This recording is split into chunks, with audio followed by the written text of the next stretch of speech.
ደግሞ እውቀትን መክሊት እውቀት መማር ማስተማር በግድ ገንዘብ መስጠት አይጠበቅብኝ ብለኔ አንዲት መክሬ አስተምሬ ከጭንቀቷ ገላግዬ ከኃጢአቷ ገላግዬ ንስሐ ገብታ የተጨነቀ አይምሮ ሰላም አግኝቶ የቆሸሸ ሀሳቧ ጸርቶ ወደ ክርስቶስ ተመልሳ እፎይ ብላ ከተኛች እፎይ ብሎ ከተኛች እኔ ምን ይናገኘው ማለት ነው? መክሊት ይናላባው ማለት ነው። ለዚህ ነው ቅዱስ ጳውሎስ ባስተምር ወየውልኝ ባስተምር አልደነቅም ማለት የታዘዝ ባላስተምር ግን ወየውልኝ። ስለዚህ መክሊት የተባለው ወገኖቻችን እያንዳንዳችን እውቀታችን መክሊት ነው፣ ጉልበታችን መክሊት ነው፣ አይናችን እጃችን መክሊት ነው፣ ሁለመናችን መክሊት። በግድ እጃችን ላይ ባለው ገንዘብ ብቻ ማሰብ የለበትም። ዛሬ ቤተክርስቲያን አገልግሎት ታውቃላችሁ፣ እሶች ገንዘባችን ያመጣሉ። ሌላው ቤተክርስቲያን መጥተው የሚያጸኑ ምንጣፉን የሚያጸኑ በግድያ የምናውቀው ሰባኪውን፣ ዘማሪውን፣ ቄሱን፣ ጳጳሱ ስለሆነ ነው እንጂ ከዛ በስተጀርባ ያሉ ከመጋረጃው በስተጀርባ ያሉ መክሊታቸውን በትክክል የተጠቀሙ እግዚአብሔር የባረካቸው ሰዎች አሉ።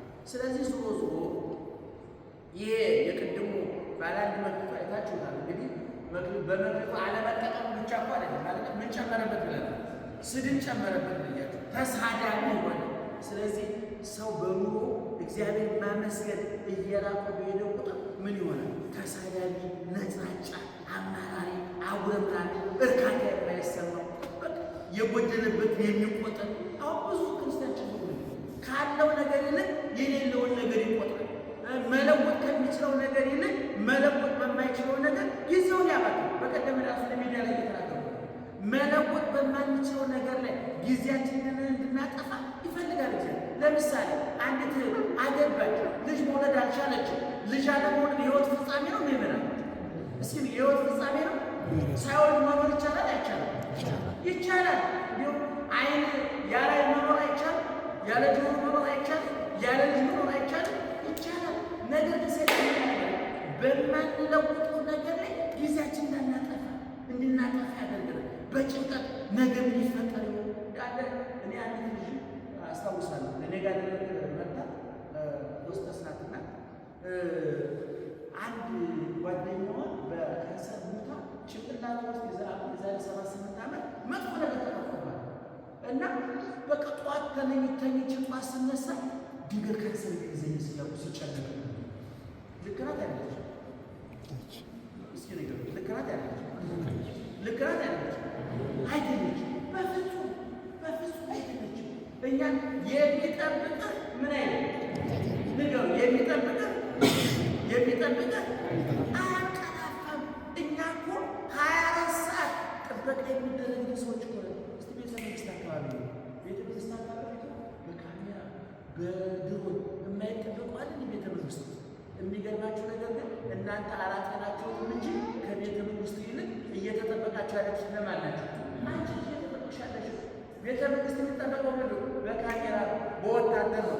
ካሜራው መብራት ከሄደ ሲስተም ከሌለ ይሰራል። ዘበኛው ሊተኛ አይችልም።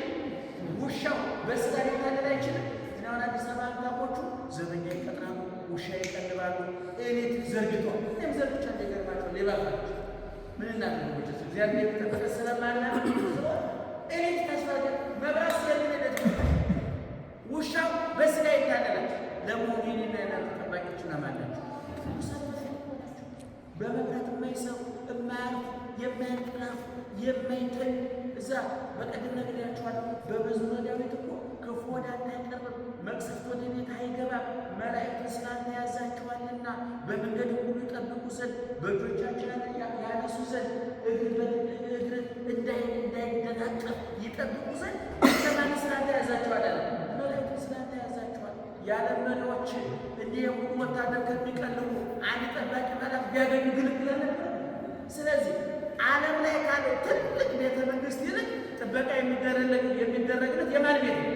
ይህና የእናንተ ቤት፣ ይህና የእናንተ ህይወት ነው። ምክንያቱም የሚጠብቅ ምን አይነት እንኳን ሌላው ቀርቶ በወንጌል ታስታውሱ ነው። እንኳን ሌላው ቀርቶ የራሳችን ሰው ምን ይሆናል? የተቆጠረ ነው። እኔ እህቶች፣ ወንድሞች እኔ እንደው እንደ ምንም ሳይሆን እንደ ጓደኛው ሰውና እንመጣችሁ አትጨነቁ። ለእግዚአብሔር መሰጠት ያለበትን ለእግዚአብሔር ስጡ። ባላችሁ እነዚህ ሁለቱ ባሮች 2 ብርና 2 መክሊትና 5 መክሊት የተሰጣቸው ሰዎች ማድረግ የሚችሉትን አድርገዋል አላደረጉም? አድርገዋል። ስለዚህ ከበሩ አልከበሩ? ተሾሙ። ወደ ጌታ ደስታ ግባ። ወደ ማን ደስታ ግባ? ወደ ጌታ ደስታ ግባ። የጌታ ደስታ ምንድን ነው? ረሃብ የሌለበት፣ ጥም የሌለበት፣ ጭንቀት የሌለበት፣ እፎይታ ያለበት። ቅዱስ ዳዊት ምን ይላል? ኑ በእግዚአብሔር ምን ይበላል? በማን ደስ ይበላል? በእግዚአብሔር ደስ ይበላል። ወደ እግዚአብሔር ቤት እንግባ ጊዜ ደስ አለኝ።